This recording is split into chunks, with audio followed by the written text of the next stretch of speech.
Hidden among brambles, Meve watched the Nilfgaardian sentries atop the palisade. In full gear, alert in stance, they looked sharp and ready to defend the stronghold. Blast! Meve hissed, for she now knew Red Lobendon would not fall by surprise. A siege would be needed, but it would slow her advance. Yet there was naught she could do, as this was her one road to Angren and to Caldwell. Reynard wiped the sweat from his brow, donned his helmet, and dropped his visor with a tap. On your command, Your Majesty. Very well. We mustn't delay. Reynard, our plan of attack. Armoured infantry to lead and take the first salvo upon their breast, scaling ladders to follow. Afterwards... Masterful. Truly masterful. Interrupted Gascon. Yet, despite the mastery, fit to be improved. How, namely? Hold back your force. Lie in waiting. I'll take 10 good men and open the gates for you. Wide.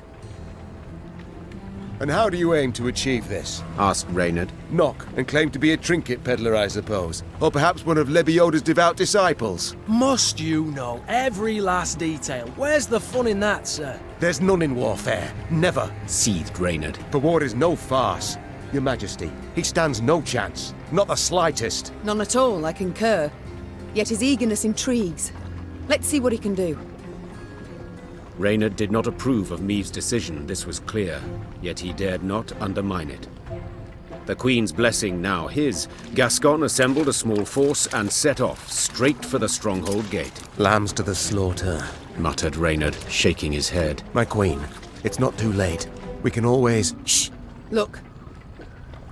Already at the gate, Gascon lifted his arm in a gesture of peace, then merrily bantered a bit with the guards. A moment later, the gates jerked into motion. But how? No matter. The gate stands open.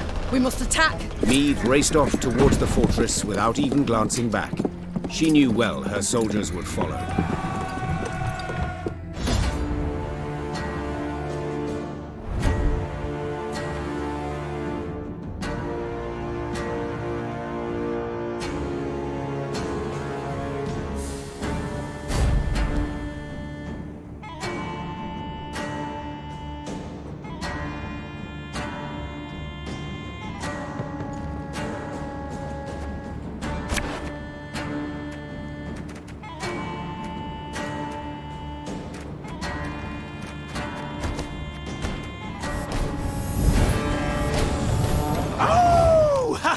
The strays have come to play!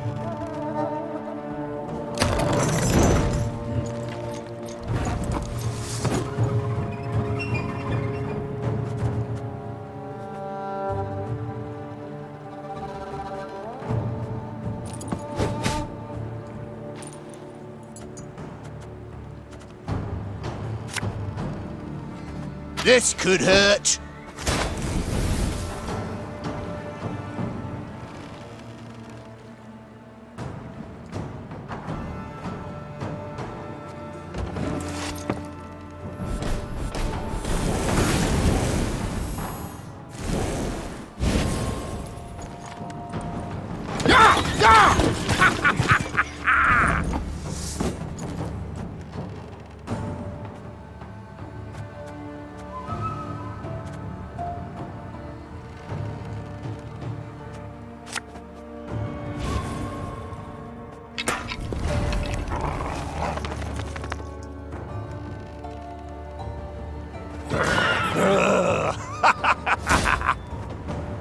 Army's a waste of time for one like me.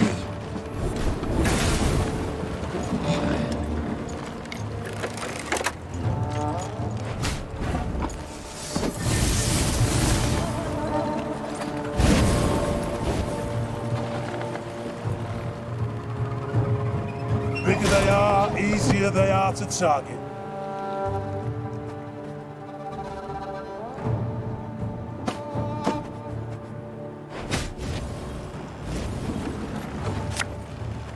Thing about slings, they hide well.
stand aplenty.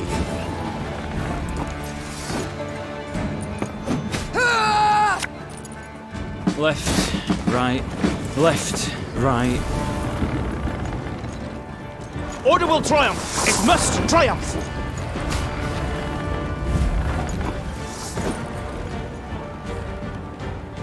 Watch your heads!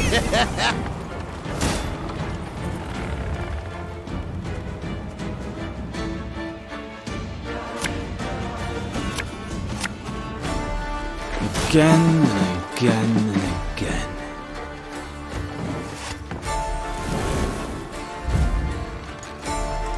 Your humble servant.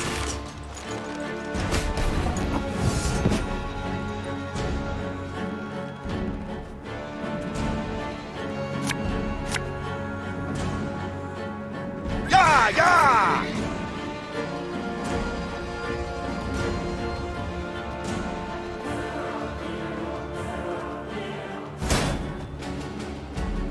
An army's a waste of time for one like me.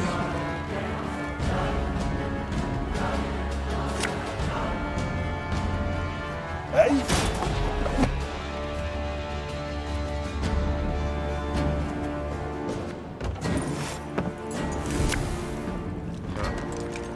Praise be to the great sun!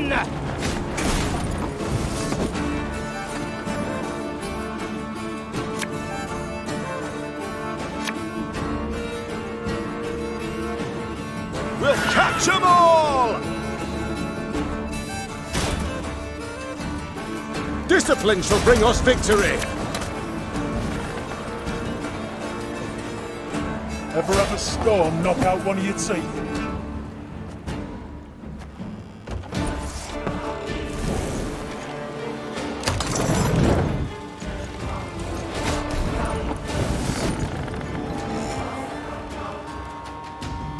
Left, right, left, right.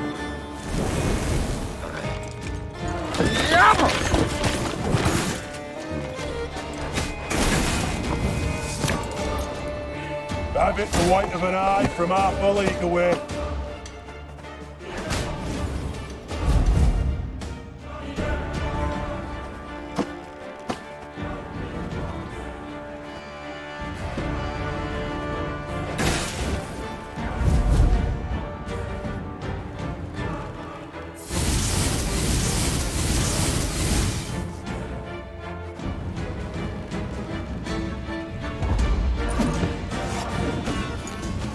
Discipline, that is what you folk lack. One red Lobington for you, my lady. Compliments of the house. Gascon seemed a fiend as he fought his way to the keep, then single-handedly killed the commander.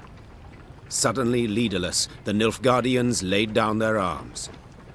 My, Gascon. Colour me surprised. Pleasantly so, I trust. Don't fish for compliments, it doesn't suit you. Besides, you know you deserve both medal and title. I shall hold you to it, my queen. In due course. But I must know how. What ruse persuaded the Nilfgaardians to open the gate?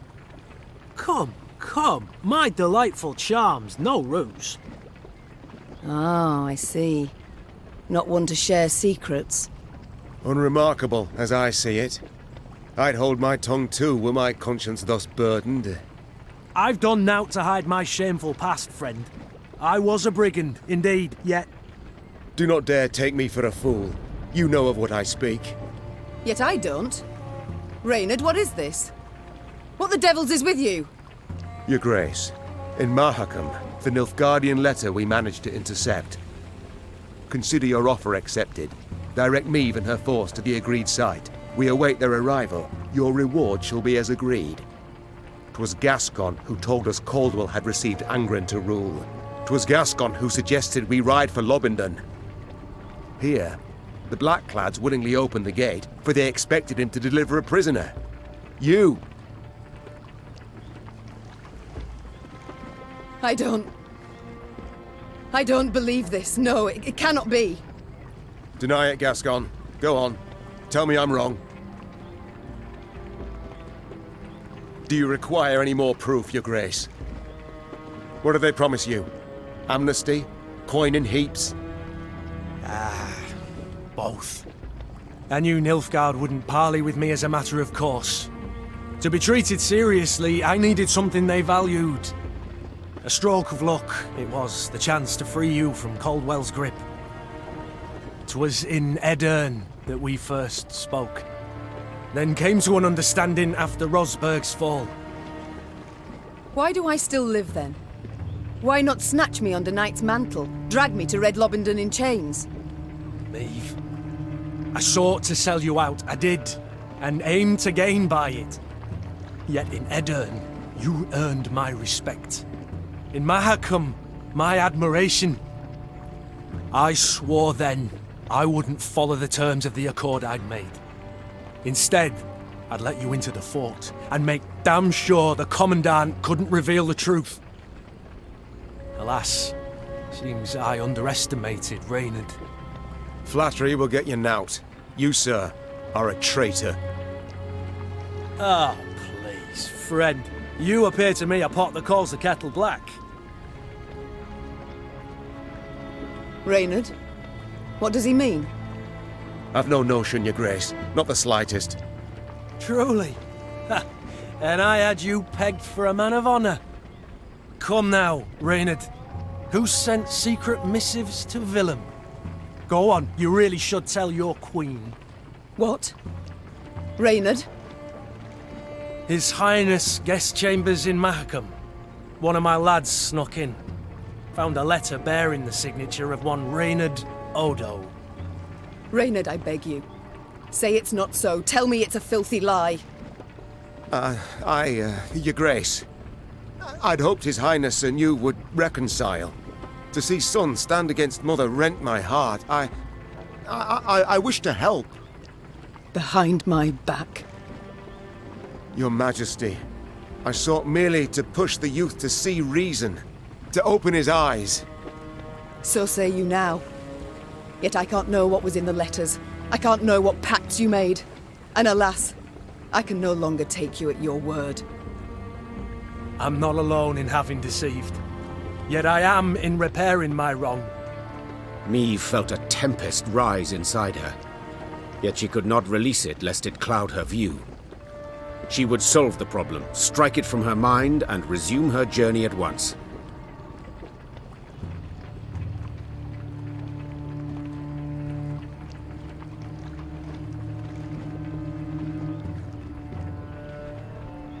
Drawn and quartered I should have you both. Yet in truth, I cannot do without your aid. Now more than ever. 'Tis the one reason I show mercy and forgive. Your Grace, perhaps made with doubt, but 'tis the right decision. I shall prove it. Thank you. Reynard and I rarely see eye to eye, but under the circumstances, I second his every word. Oh, shut your damn traps! And I believe you're needed in the wagon train. Now! The Queen's wish was clear and fierce. Gascon and Reynard slid off, leaving Maeve to her thoughts. From the palisade's rampart, Maeve gazed out over the marshlands across the Iruga. The Queen sighed deeply. She expected great challenges in Angren. She had also expected, even hoped, to find the one traitor in her midst. But two, and both her close aides-de-camp.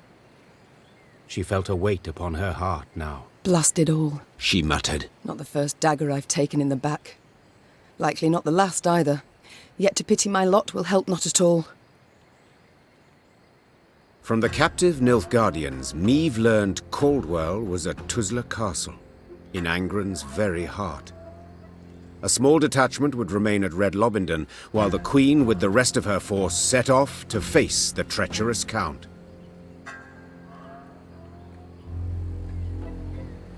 Mom, I must speak to you when you find a free moment.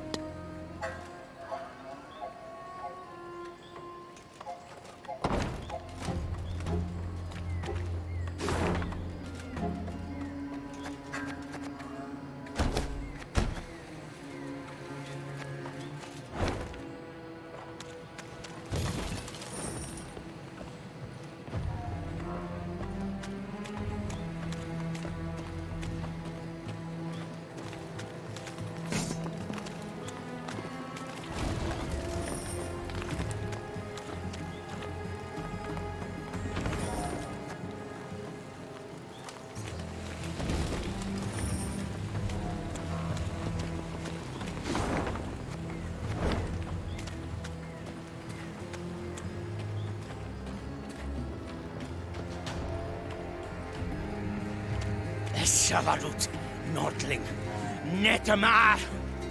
I'll keep a close eye on him, Mom. Don't you fret.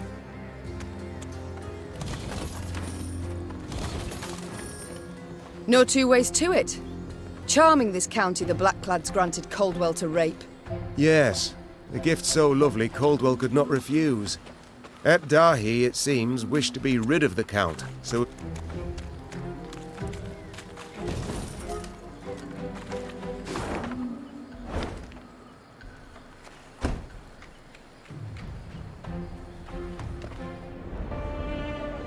I'm pleased to see you again, Mom.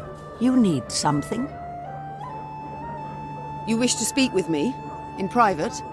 Yes, Mom. I've given thought to certain matters. The time's come to explain and reveal my decisions. I've not been entirely honest, but I've seen you very much deserve the truth. I was wrong about you. You're not like other kings, dukes, emperors. You're brave, wise, and above all, you've a good heart. Isbel, what is it you wish to say? You're starting to worry me. I told you of Sintra and Sodden. Do you recall? It's true, I took part in that war. Yet I fought for the Empire. What?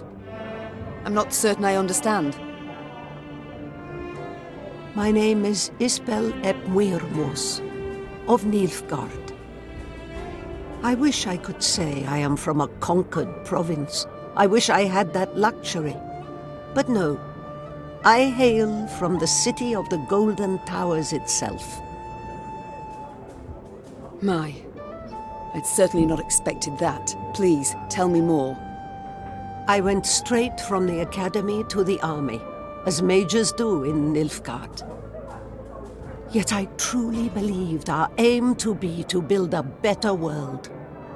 With our help, the mages, the Emperor conquered realm after realm, right up to the Amel Mountains. Yet he was not sated, and turned his greedy eyes to the north. But the north stood and faced him. I'll never forget the bloodbath he wrought in Sintra. It was unspeakable. He sought to intimidate us. He united us instead. Indeed.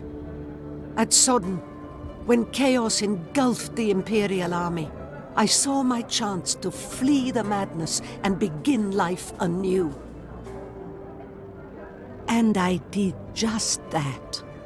I never sought thereafter to rejoin my countrymen or return to my home. Instead, I stayed in the north and swore never again to use my magic to harm others. Yet I cannot stand idle as the Emperor perpetrates atrocity after atrocity. I wish to fight at your side.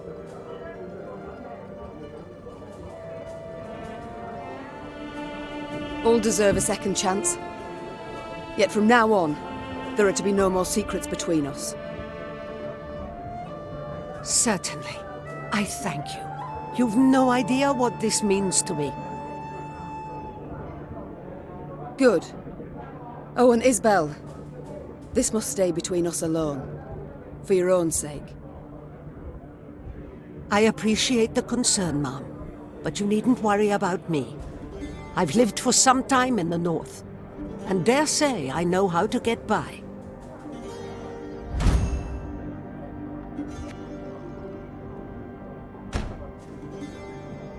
The city of the Golden Towers. Don't think I know any soul who's seen it with their own eyes. Did you know many common folk believe they're made of real gold, the towers? Yet they're named for how the southern sun dances off their rooftops. My family lived in the capital long before Nilfgaard was ever an empire. The city is of great beauty, was always a source of pride, turned arrogance in time. When I was but a lass, my father would take me to the grand amphitheater to watch the gladiators fight. A daughter of Nilfgaard should grow accustomed to the sight of blood, he said. For to conquer the world was our destiny. Dreadful. You must have hated it. At the time, I saw nothing wrong in it. I admired the gladiators for their bravery, skill, finesse. Though now it shames me to admit it. Duty calls. I must go. Of course. Should you need me, I'll be here.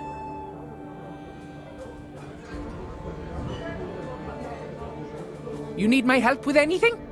Anything at all. I've ideas aplenty. Ever travelled with an army before? Frankly, can't say that I have. You folk are my first. And let me say, it's not nearly as dull as I expected. Your travelling companions, fascinating, truly. Is that so? Who, if I might ask? Let me think.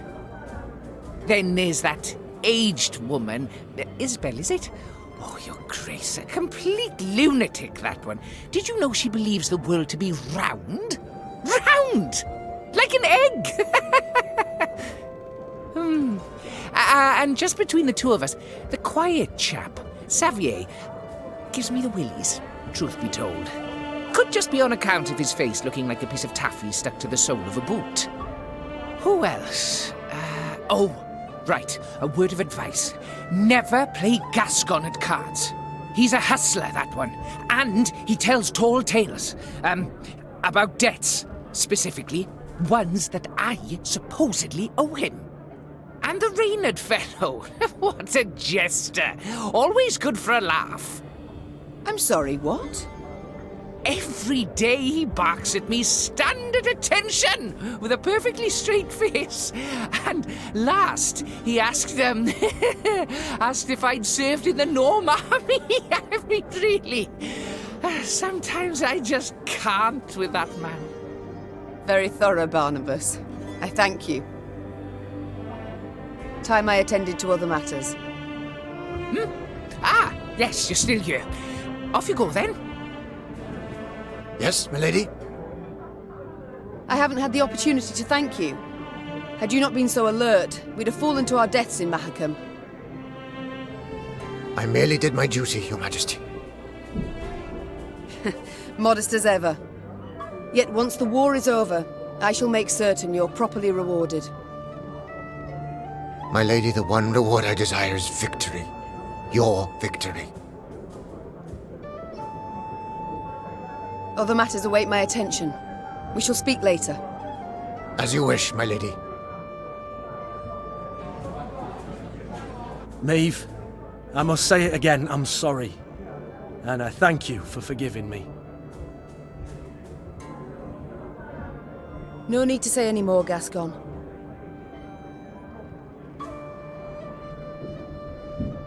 But you've got to know. Every time you bring it up, I'm tempted to change my mind. Now let's turn to the task at hand. Ever have regrets? Feel remorse? For what? Oh, I don't know. Killing innocents, perhaps? Murdering travellers, pilgrims? I've always warned them. Won't touch a hair on your heads, provided you don't resist. So, see, gave them a choice. Besides, innocence? Please, Maeve. We both know those to be mythical creatures. Everyone's got something on their conscience. So there's always call for murder? That's right. Dead right. You need but answer it. It's time I attended to other matters.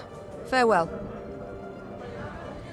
Your Grace, I wished once more to express my gratitude for your show of mercy.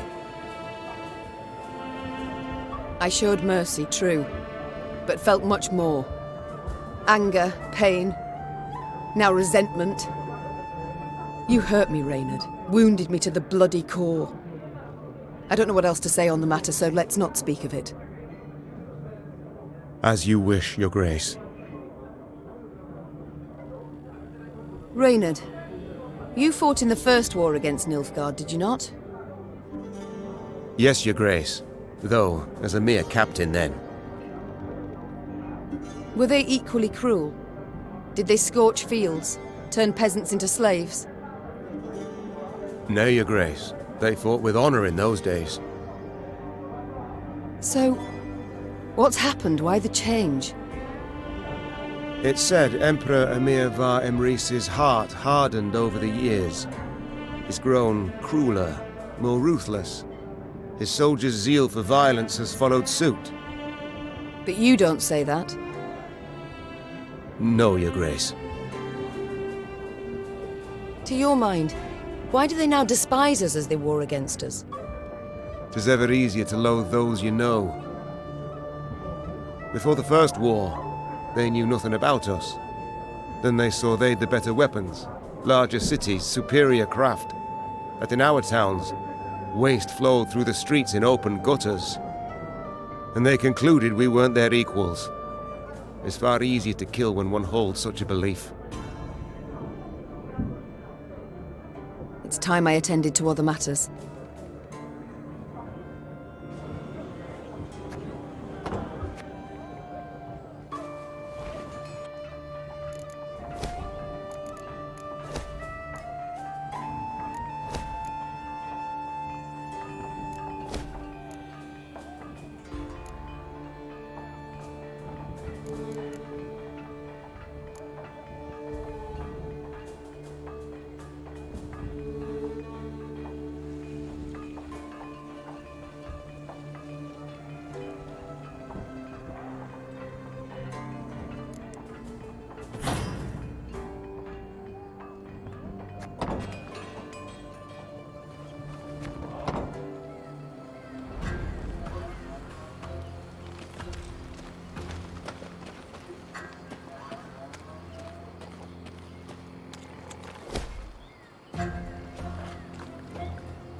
Army's a waste of time for one like me.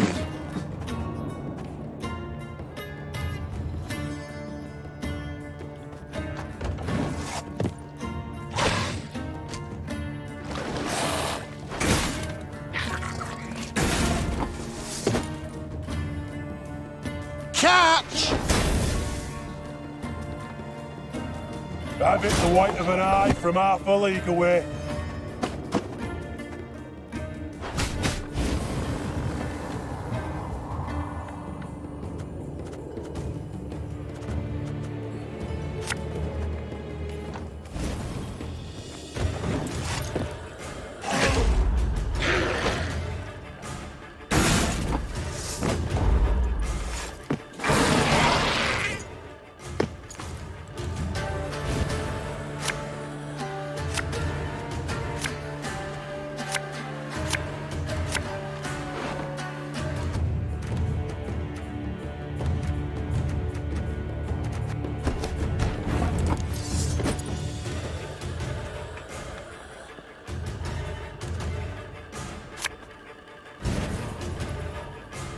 Left, right, left, right.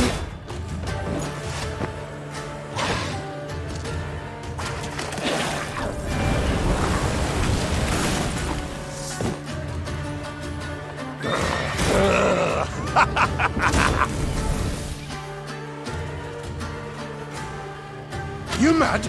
Don't shake that!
Bigger they are, easier they are to target.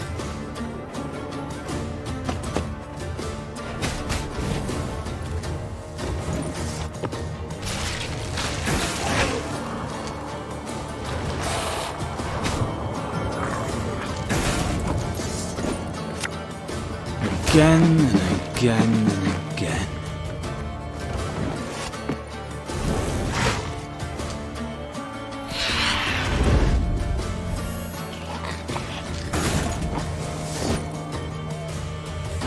An army's a waste of time for one like me. Thing about slings, they hide well.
One bolt.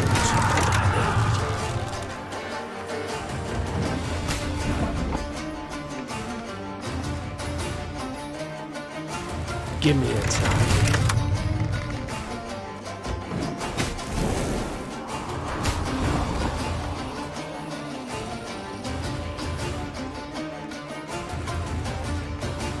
Arbalist at your command.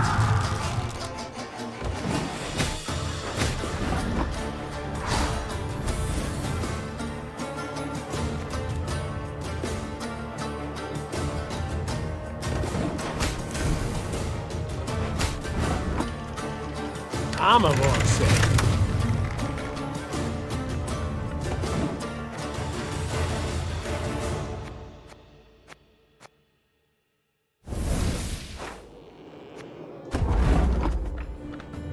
Arbalist at your command. Armor won't save.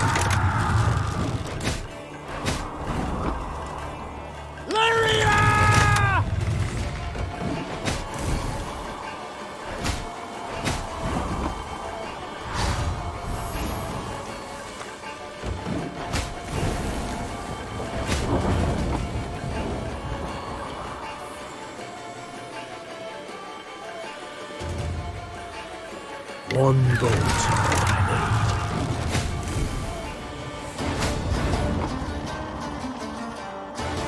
need. Give me a target.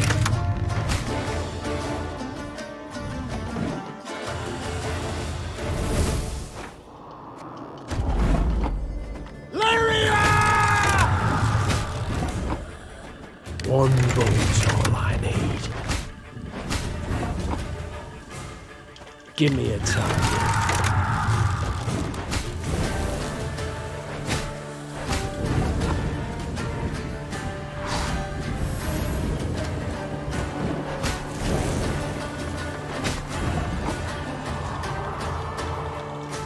Arbalist at your command.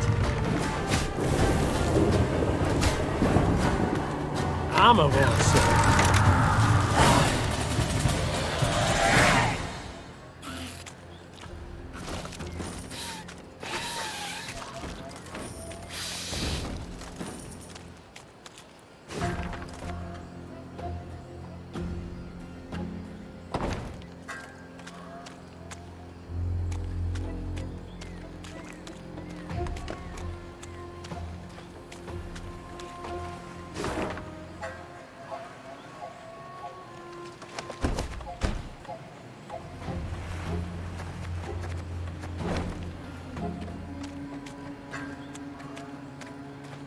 The Lyrians came to a crossroads. As Meve and her scouts conferred about the proper path to take, a footman, of a sudden, collapsed upon the muddy ground. His comrades strove to rouse him. Alas, to no avail. Meve called for a medic. One arrived post-haste. He checked for wounds, a heartbeat, all else for which a medic checks. Then he peered down the soldier's throat. In a flash, he was on his feet, his hand over his mouth, backing away. What's with him? What's wrong? The Queen asked, her eyes darting between the medic and his patient. Typhus exanthematicus, Your Grace. Replied the physician, wiping his hands with a spirit-soaked cloth. Typhus fever. Contagious? Extremely, I fear. Though not yet at this stage. The spots are but in his mouth for now. Tomorrow he'll be blotched all over.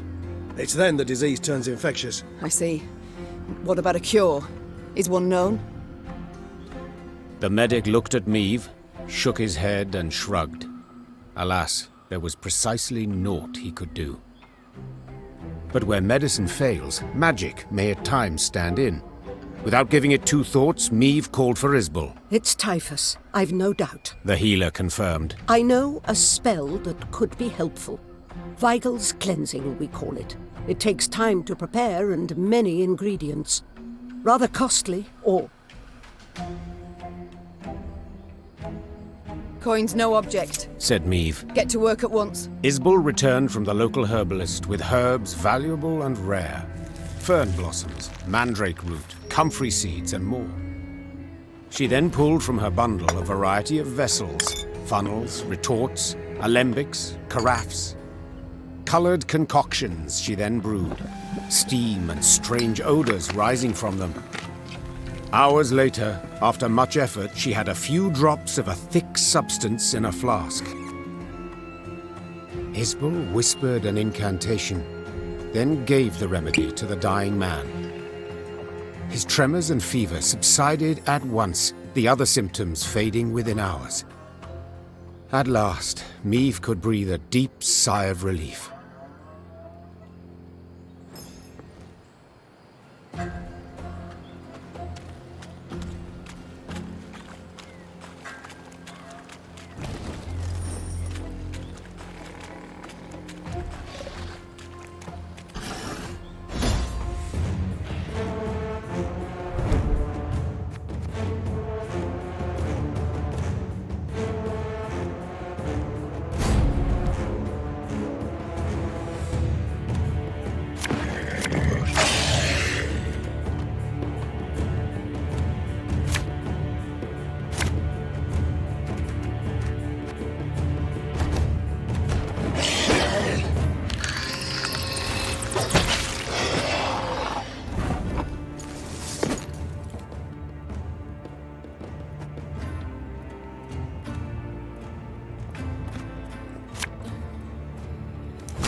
I smell a leak.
You mad?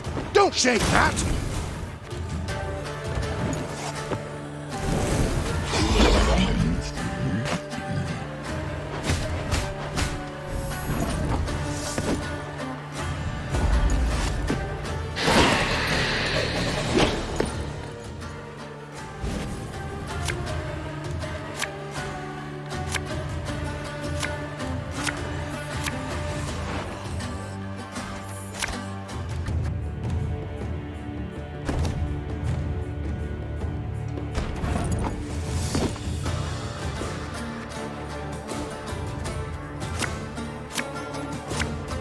Left, right, left, right.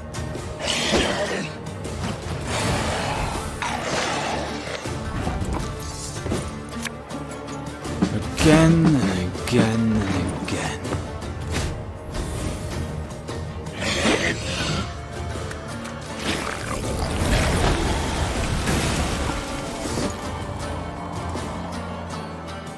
Bigger they are, easier they are to target.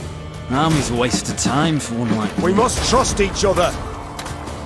Thing about slings, they hide well. Wait, you're serious? Hey?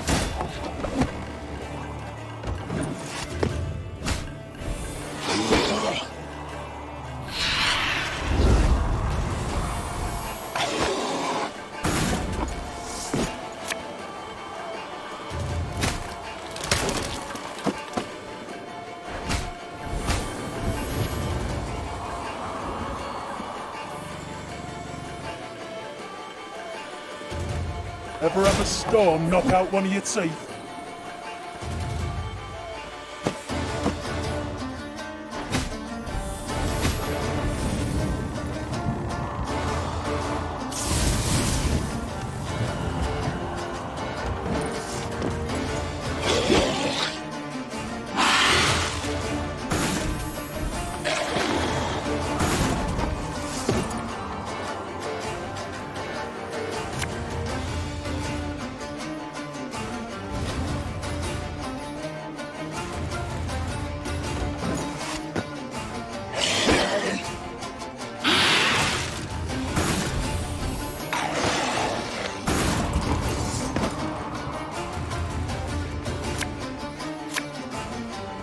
Left, right, left, right.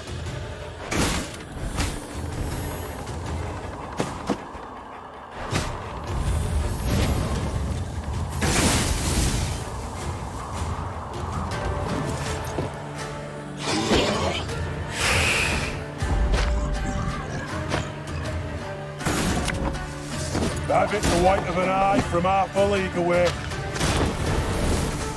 Again and again and again.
This could hurt.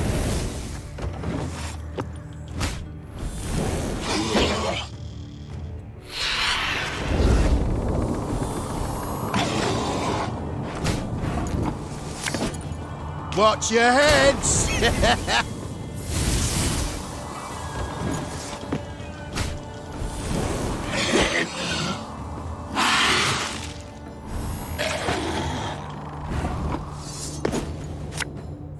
We'll catch 'em all!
Left, right, left, right.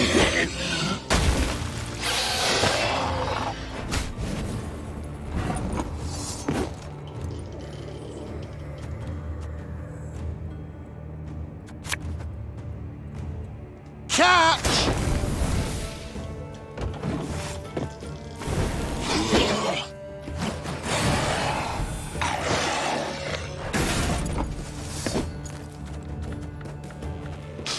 I smell a leak. Thing about slings, they hide well.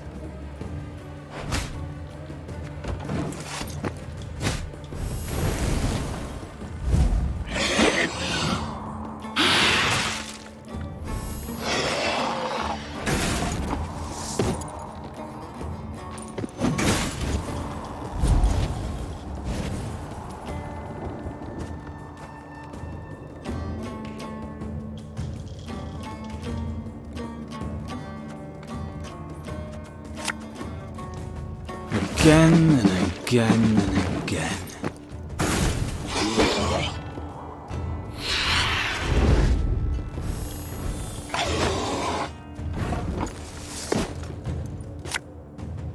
An army's a waste of time for one like me.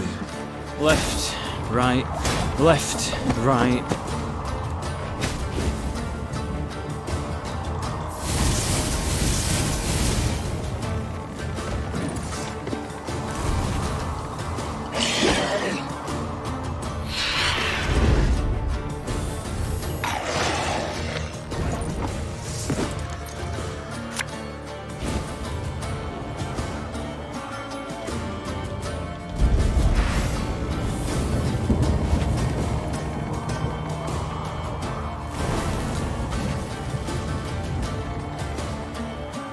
Ever have a stone knock out one of your teeth? Nothing personal, I assure you.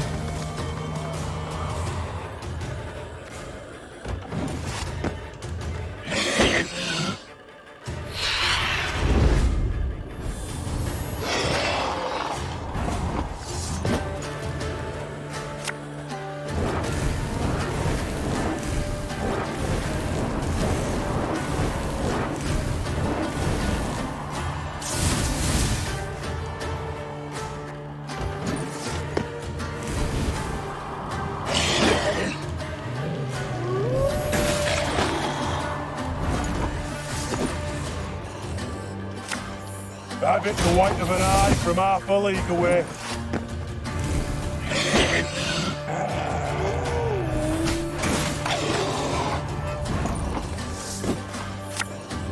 Bigger they are, easier they are to target.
'Tis a land of monsters.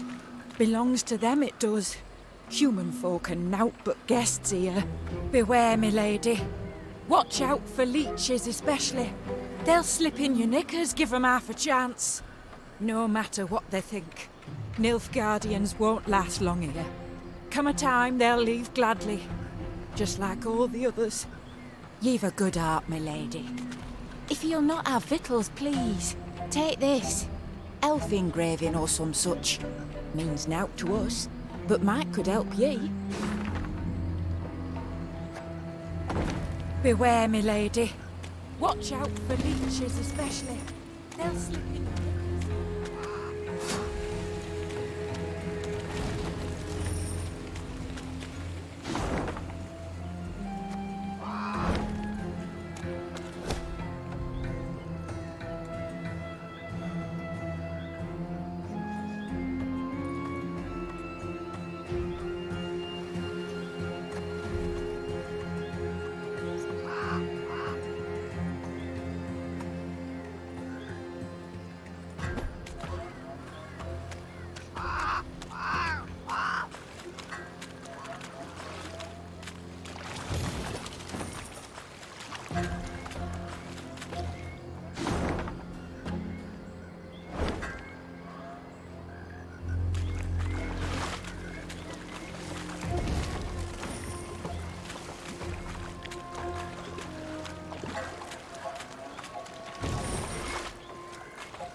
The morrow shall bring a better day.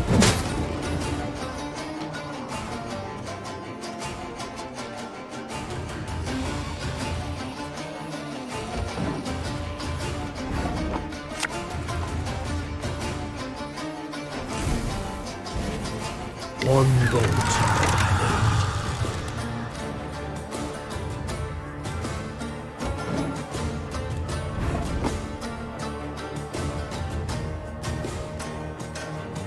Onward! To victory!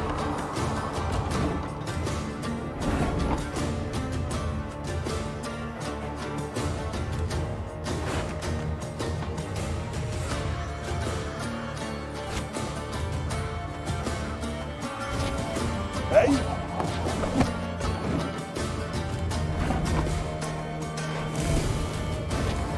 Give me a target.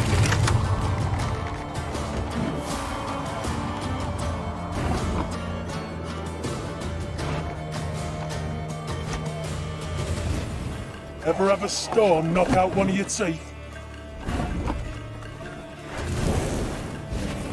Arbalist at your command.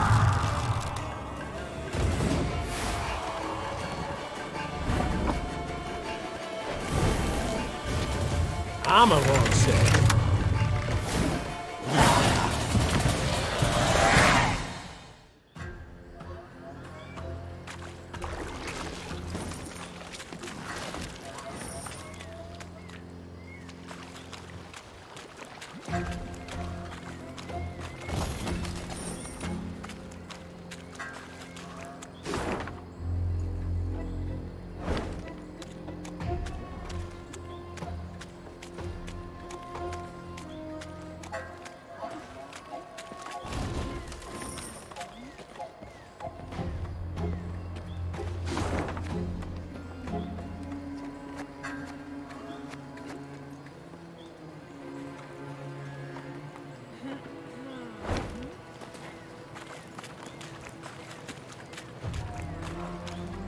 For no visible reason, the Lyrian column came to a halt.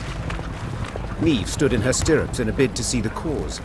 Something had blocked the way, it seemed. Something large.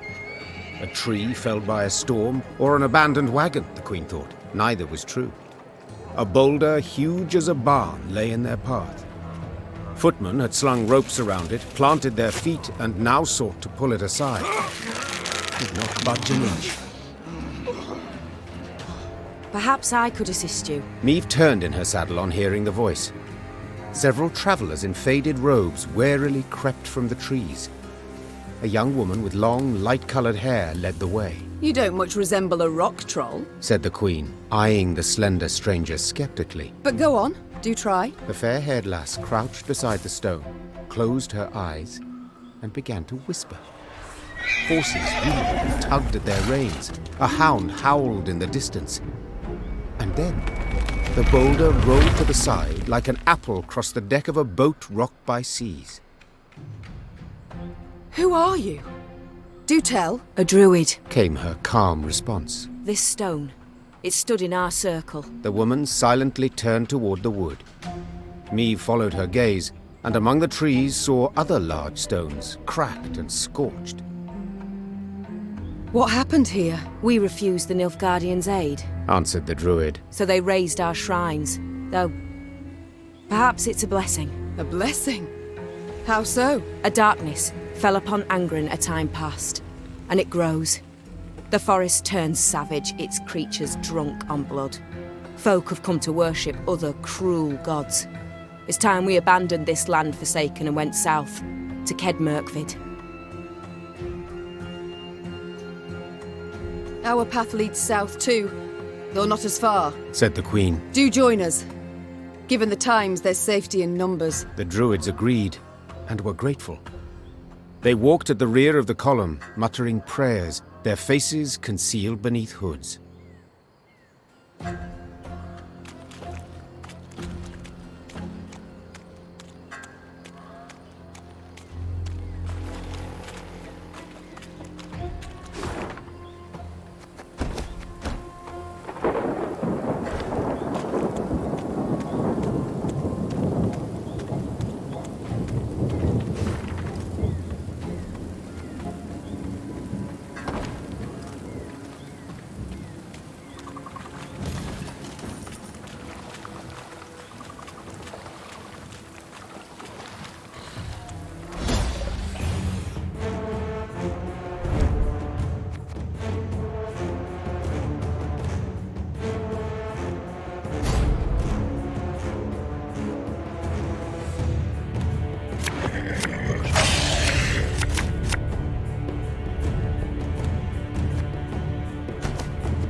Company!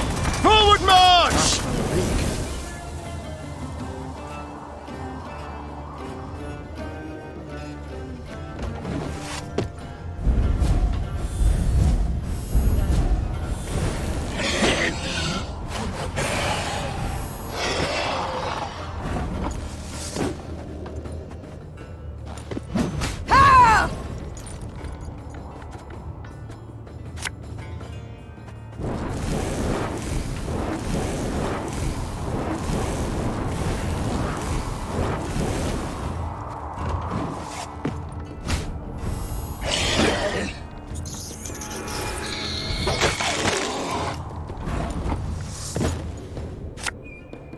Ever have a stone knock out one of your teeth?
You mad? Don't shake that!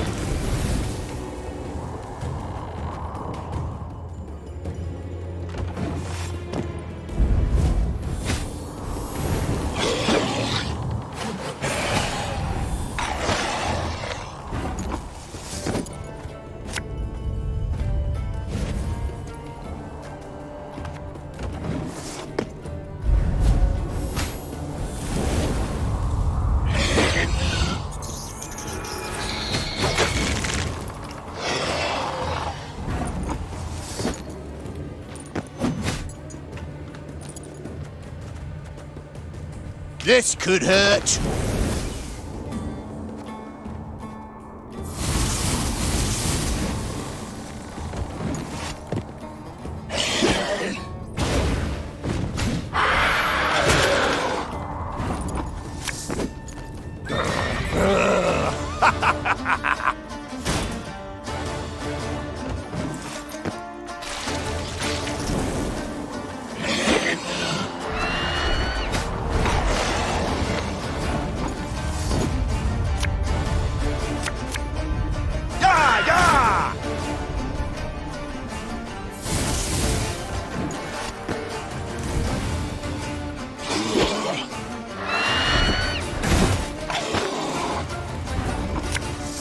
An army's a waste of time for one like me.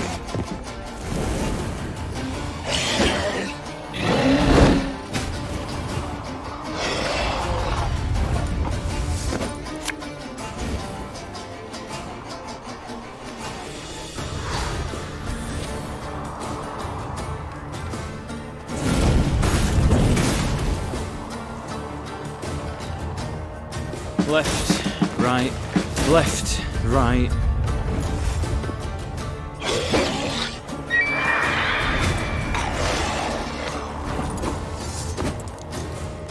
We'll catch them all! Nothing personal, I assure you. That is the white of an eye from half a league away.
We must trust each other.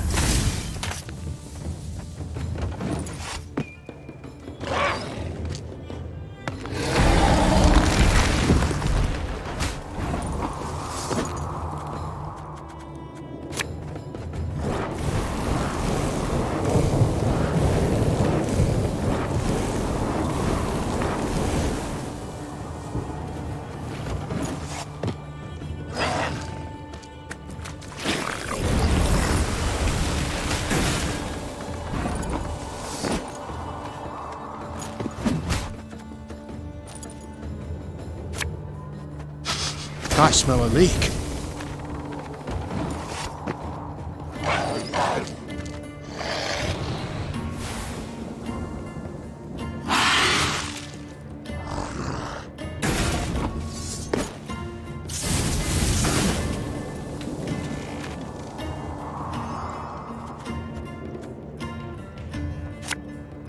Have it the white of an eye from half a league away.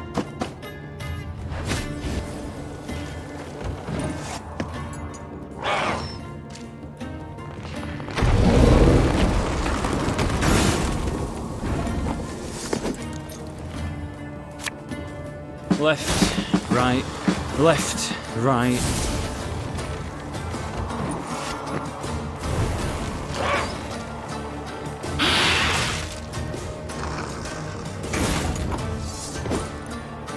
Bigger they are, easier they are to target.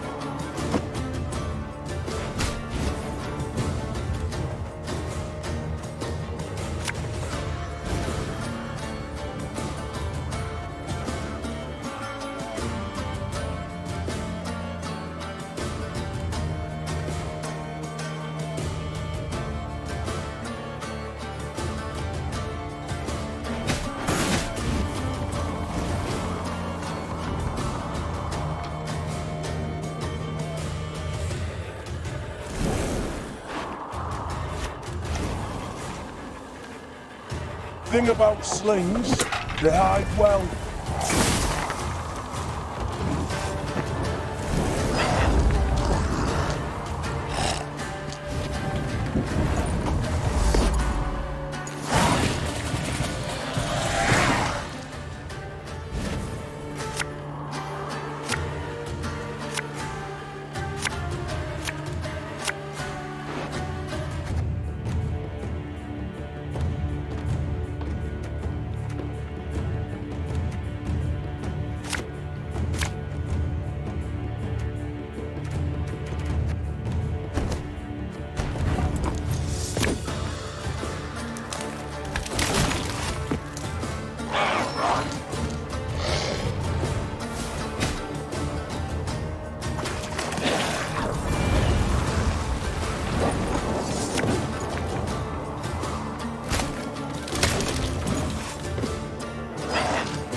Again and again and again.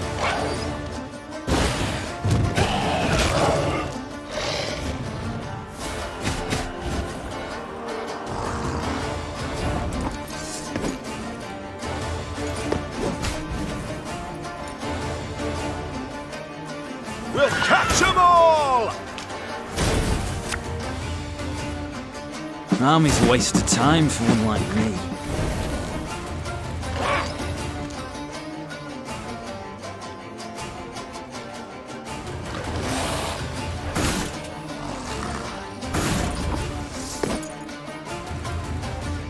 Left, right.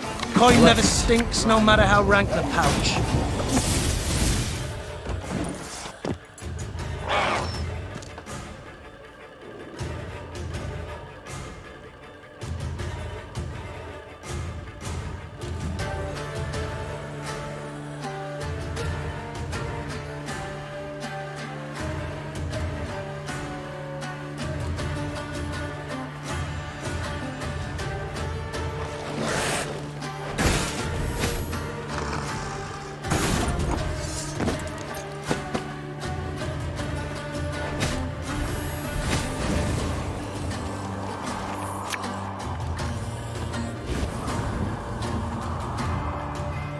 This could hurt.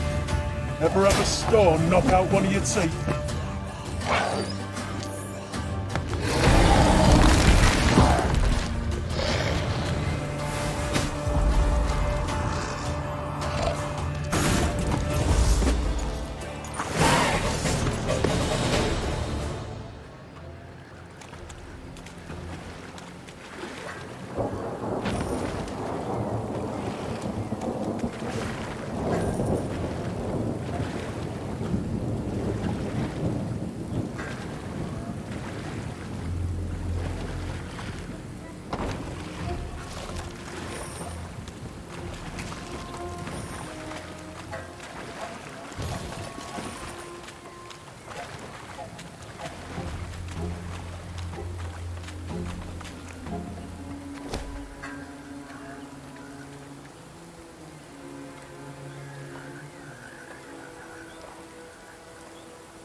Angren lies thousands of leagues from the sea. Yet the Imperial fleet looked chiefly to this land for wood, its ashes and oaks ideal for shipbuilding. The lumber was driven down the Yaruga to shipyards in Sintra and Atra. There, day and night, Nilfgaard's fleet grew and grew. So when Meve heard axes steadily hacking, the continual grind of saws, she halted her force and quickly dispatched scouts. Indeed, they found a lumber camp, banners overhead, the great sun blazing upon them. Though not critical to her mission, Meve was nonetheless tempted to disrupt the invader however she could.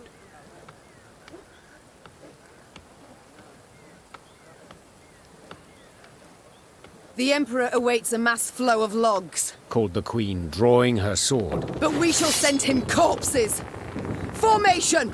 Follow me! When the Lyrians rushed forth with a cry on their lips, the lumberjacks dropped their axes. Their black-clad guards, though likewise surprised, formed up and stood ready for battle.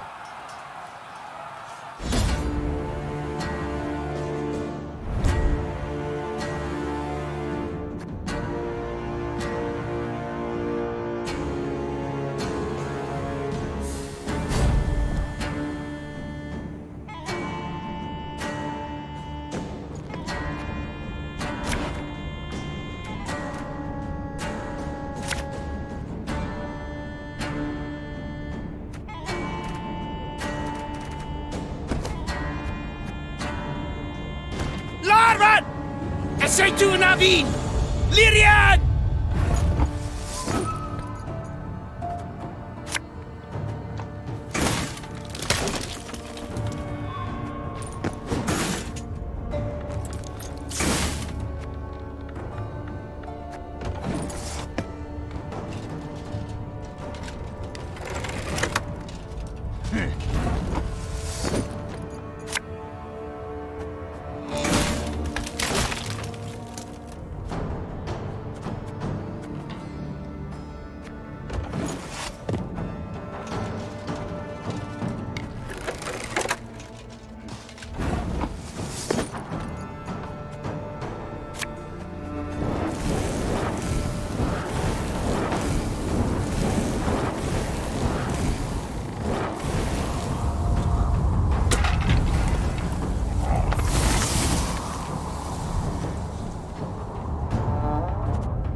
Angren's gold is not yours to plunder.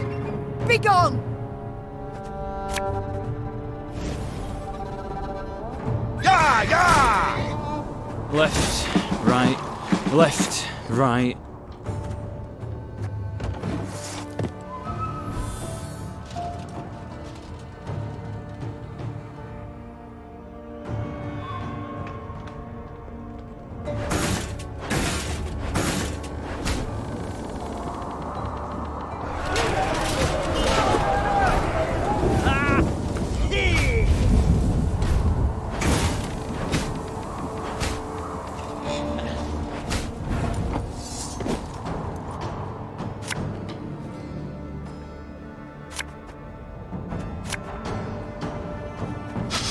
I smell a leak.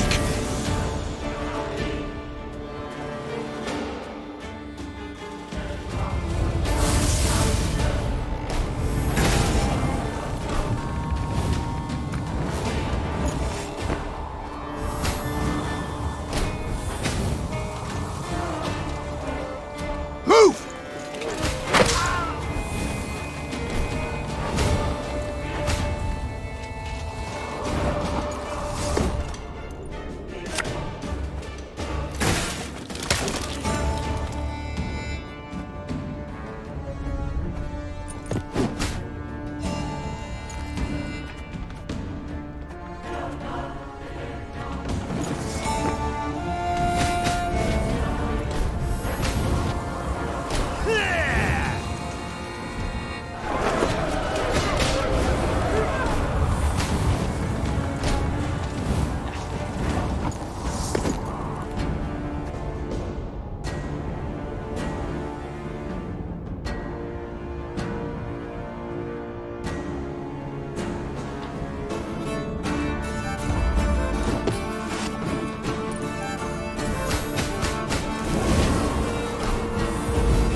Arvan!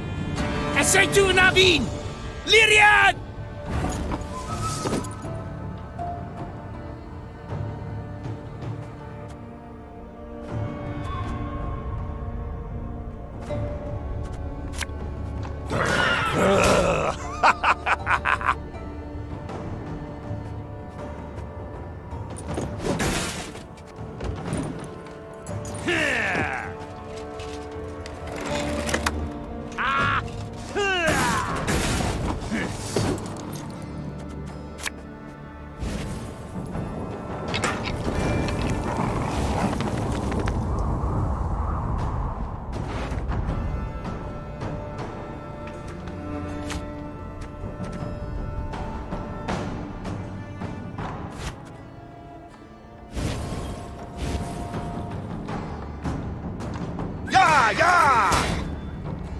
An army's a waste of time for one like me.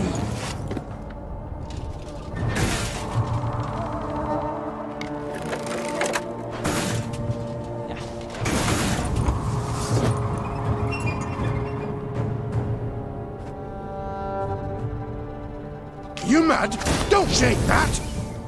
Her Majesty is exceptional.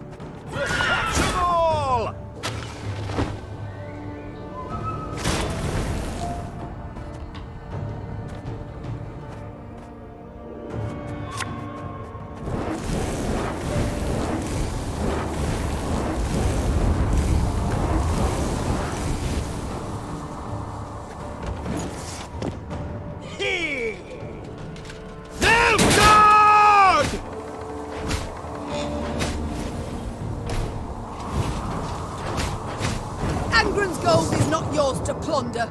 Begone!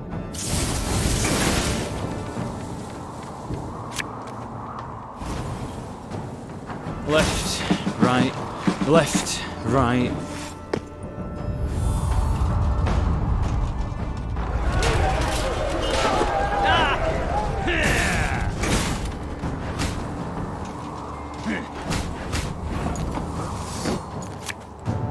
Watch your heads! Bigger they are, easier they are to target.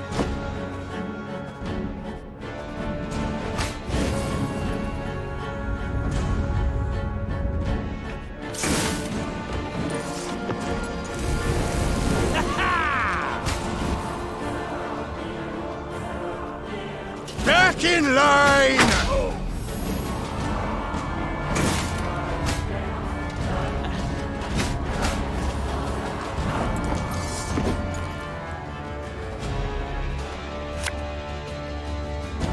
Thing about slings, they hide well.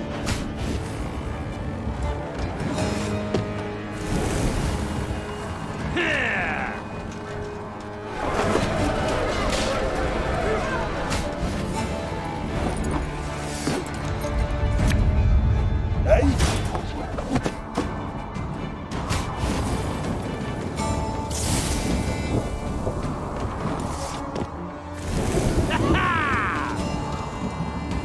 Move!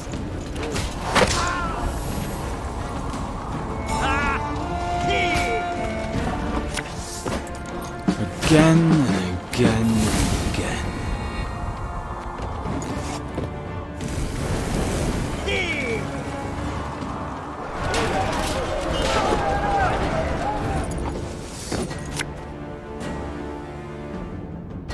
Ever have a stone knock out one of your teeth?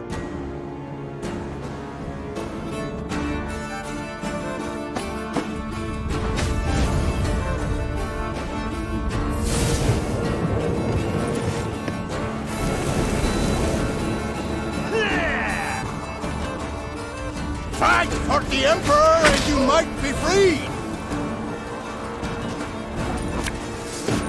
An army's a waste of time for one like me.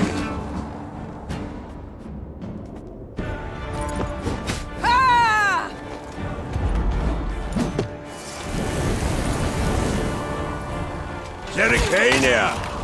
Source of the best goods.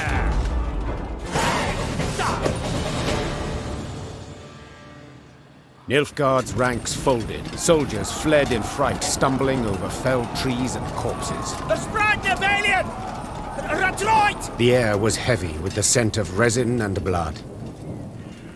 As she caught her breath, the Queen looked about. Hundreds of trees lay cut down in rows. Oak and ash enough to keep the shipyards working till winter. Niamh ordered the lumber requisitioned, yet one of the loggers approached her. A man with a face like old leather, sawdust in his hair. Good lady, I know you war hard against Nilfgaard. I know you'd keep timber out of their hands, but then see, we won't get paid. We'll see no coin till Sintra's shipyards see lumber. It's what the Blacklads said. I beg you, have mercy. We're simple folk. Been slaving since spring, got families to feed. And hunger looms ever close in wartime.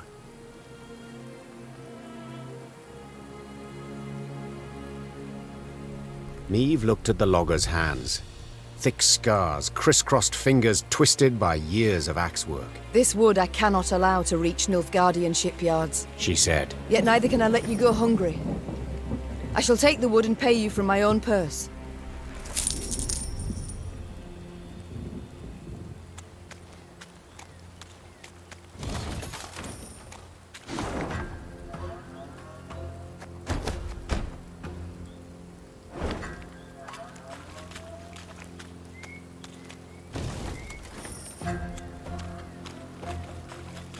You've a big heart, my lady. Not many folk. Blisters on me hands from all this work. Weren't enough the corns on me feet, ye gods. Never ends, I tell you. We'll never finish this blasted work. Work, work, work. And do I see anything from it? Even a measly, bloody crumb? Got blisters on me hands from all this work. Weren't enough the corns on me feet, ye gods.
The chase is on!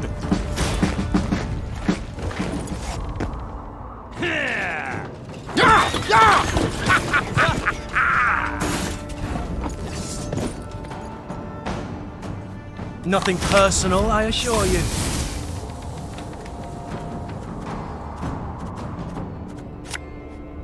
Again and again and again.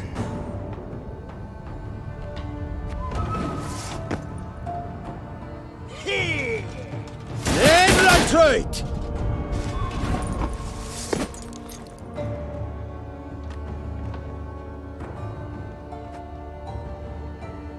Thing about slings, they hide well.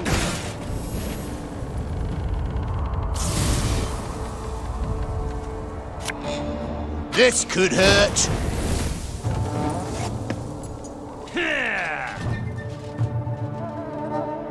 Go on then, Kazel!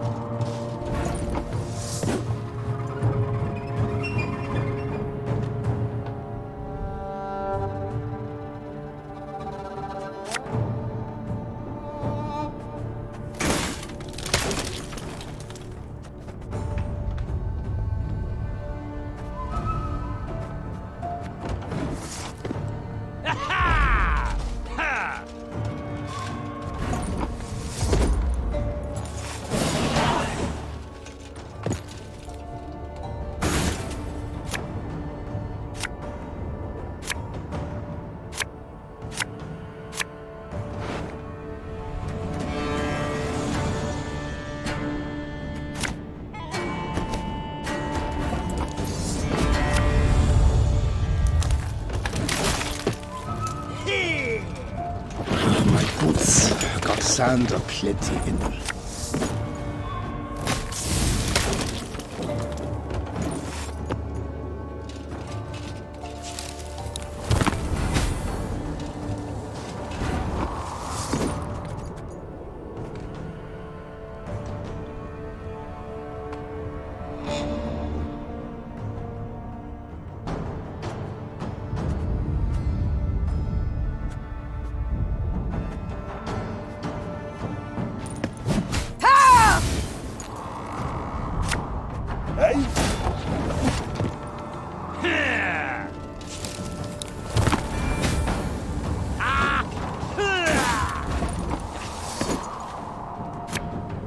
An army's a waste of time for one like me.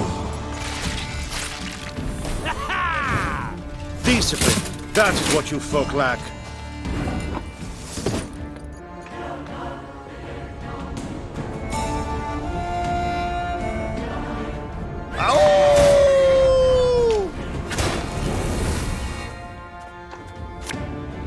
Ever have a storm knock out one of your teeth? Quiet, or the Commissar will hear.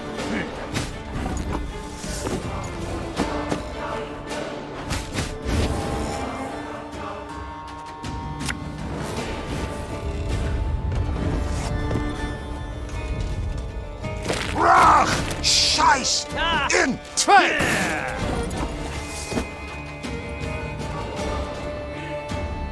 Catch!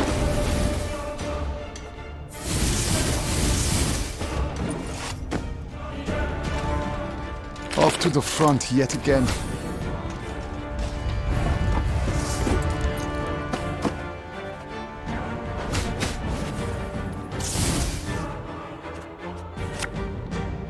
I've hit the white of an eye from half a league away. Head out, Fian!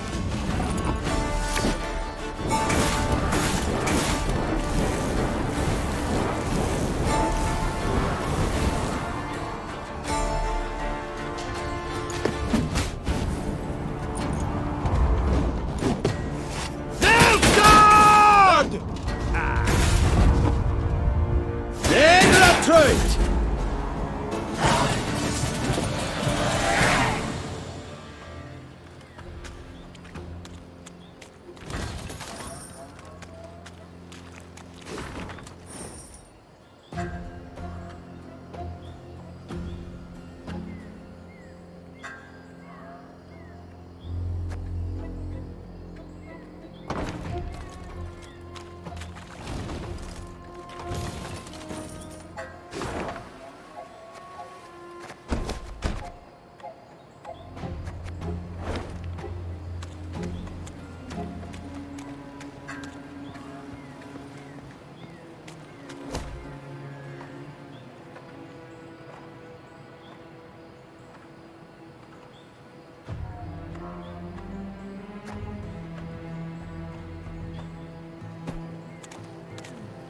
Entering the swamp's easy. Trouble's getting out. Entering the swamp's easy. Trouble's getting out.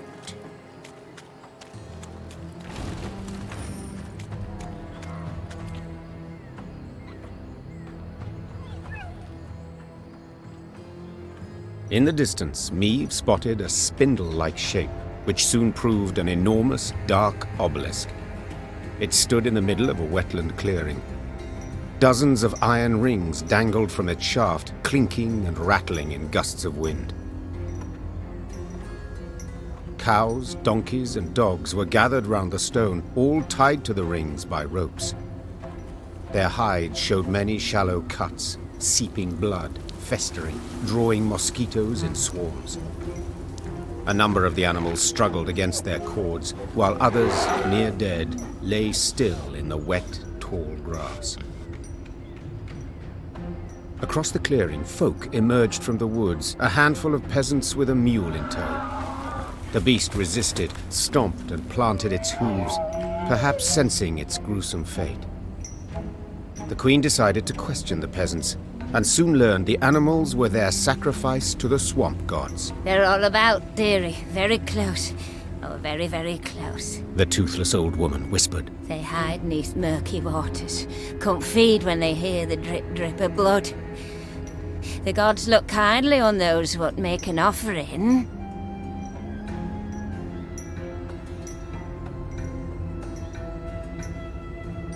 I know nothing of your gods, Began the queen, her nose crinkled in disgust. but any that demand such grisly tribute are not at all worthy of reverence. What you do to these creatures is savagery. Savagery I can't allow. Run us off, you can. Replied the old shrew. But soon as you're gone, we'll come back. As ever, we'll come back. This I know. So I must take care to leave you naught to come back to. Over the peasants' howls and pleas, Meve ordered the obelisk brought down. Her soldiers gripped the ropes that hung from it and toppled the shaft. As it hit the ground, it shattered into many smaller pieces. You say you know naught of our gods? The old woman's eyes narrowed, her voice grew darker still. Well, don't you worry your head, sweetie. You'll meet him soon enough. They'll tangle your parts, sow a pox among you, drive it to madness. Every last one. I curse you, all of you, in Kernakora's name. Undisturbed by the Harridan's screamed threats, Meve rode on. But her men whispered long of the curse. It weighed on their minds, poisoned their hearts. Each misstep, misfortune, they saw as punishment for their sacrilege.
In Angren, all decomposes, be it dead or very much alive. Rot blights trees, seeping sores torment beasts, and the whole swamp emits the acrid, stifling stench of decay. So when, in the swamp's distant corner, the Lyrians caught whiffs of smoke and roasted meat, they stopped dead in their tracks. The scouts followed their noses to a clearing framed by a palisade. Through the gaps in the posts, they spotted a small fort. Any banners upon it? Whose do you see? Asked the Queen. There aren't none, your grace. Not one golden sun, not one silver lily. Meve gave the gate a few solid knocks with her shield. Moments later, a dozen armed men appeared atop the rampart. The one who led them wore a beard. Who are you? Why are you here? I'm Meve, Queen of Lyria and Rivia. At war with Nilfgaard, I ventured into these swamps. Is there a war on? Hey, that's news. Certainly, but little concern to me. The name's Gimpy Gerwin and I rule these lands. Is that so? As conferred upon you by whom? By me! Angren's a good bit larger than folk think. And no dukes or emperor's fingers stand to reach its every corner. Thus I just up and took this particular nook. Made it mine. So let's parley, Meve. One ruler to another. At the risk of being blunt, I don't care who wins this war. But I want to be in good standing with whoever does. So, I offer you a fire at which to warm your limbs. Also, a place at my table and beds for you to rest. On condition, you pledge to me one very small thing. To respect the sacred laws of hospitality.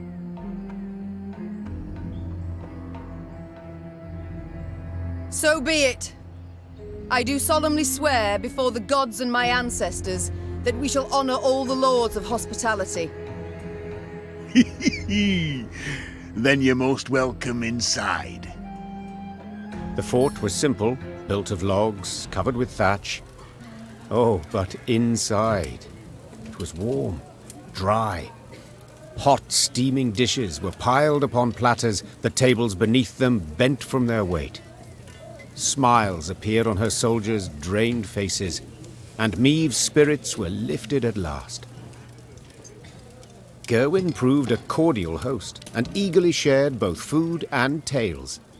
He'd led a mercenary band, and they'd stumbled into Angren, discovered a land unclaimed by any feudal lord. He'd erected the fort, then united the surrounding villages under his very own rule. The folk here are savage, defiant, he said, sipping wine. I keep them on a tight lead for their own good. Elsewise they'd slit your throat first chance they got. Late that night, Meve went to see if her mare had been dressed. In the stable, she happened on a farmhand. Recognizing the Queen, the man fell to his knees and averted his eyes. Meve noticed a strange object dangling from a rope around his neck. A human hand half rotted to the bone. What? What is that? Me wife's hand, your grace, stammered the peasant. Lord Gerwin caught her sneaking some grub. Scraps, really. Took her and told me to wear it, so I'd remember what happens when...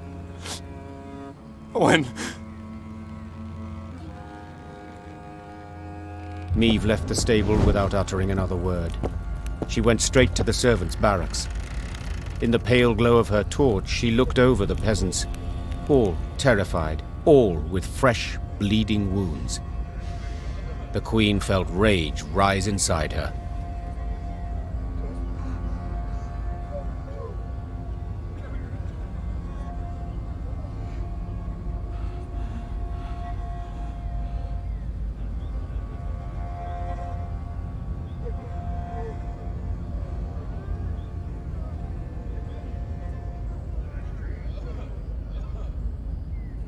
The queen reached for her sword, but she'd taken an oath, so her hand paused on the hilt.